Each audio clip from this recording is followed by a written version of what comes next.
शेट्टी दोन दादा आणि यड्रावकर शिरोळात एकत्र।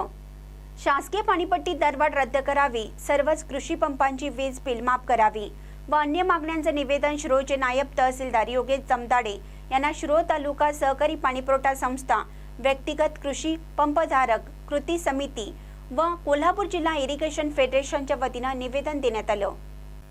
यावेळी माजी खासदार राजू शेट्टी, माजी आमदार उल्हास पाटील, दत्त साखर कारखान्याचे संचालक गणपतराव पाटील, जयसिंगपूरचे माजी नगराध्यक्ष संजय पाटील यड्रावकर, कोल्हापूर जिल्हा इरिगेशन फेडरेशनचे अध्यक्ष विक्रांत पाटील, बाबासाहेब देवेकर, चंद्रकांत पाटील, मारुती पाटील, शेखर पाटील, दस्तगीर बांदार, विश्वास बालीघाटे, निजामसो पाटील यांच्यासह तालुक्यातील पाणीपुरवठा संस्थेचे पदाधिकारी, व्यक्तिगत पंपधारक मोठ्या संख्येने उपस्थित होते।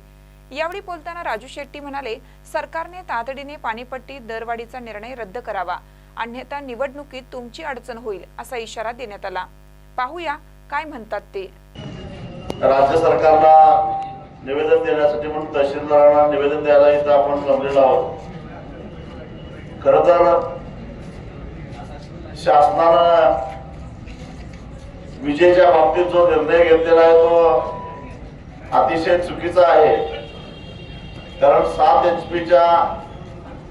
HP पर्यंत जे काही पंपधारक आहेत त्यांचं वीज बिल पूर्णपणे शून्य केलेलं आहे, परंतु 7 HP वरती व्यक्तिगत पंप ज्यांचे आहेत त्यांनाही वीज बिल भरावं लागणार आहे। आणि ज्या सहकारी संस्था आहेत जिथं 10 गुंठ 20 गुंठ 1 एकर जमीन असणारे शेतकरी एकत्रित येऊन सहकाराच्या माध्यमातून सहकारी पाणी पुरवठा संस्था उभा केलेल्या आहेत, त्यांना मात्र विजेची आकारणी होणार आहे।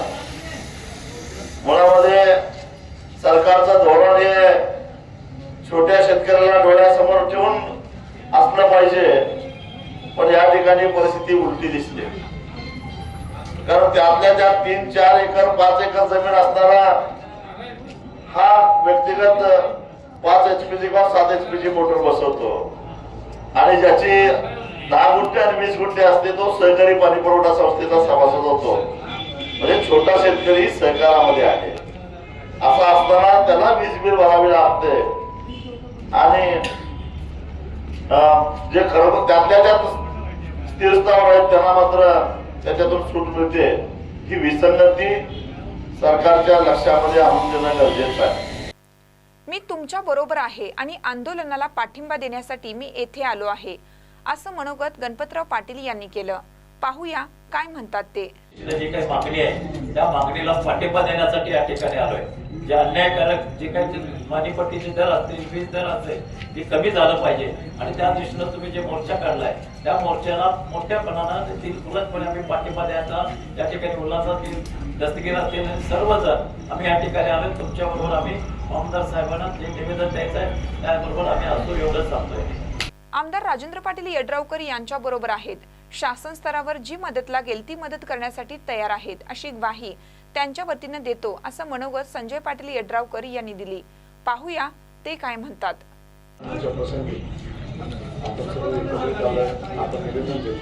निश्चितपणे आपल्या ज्या मागण्यांच्या सोडवण्याच्या माध्यमातून शासन स्तरावर जी मदत लागेल ती निश्चितपणे करण्याची जबाबदारी ही आम्ही सुद्धा घेतोय।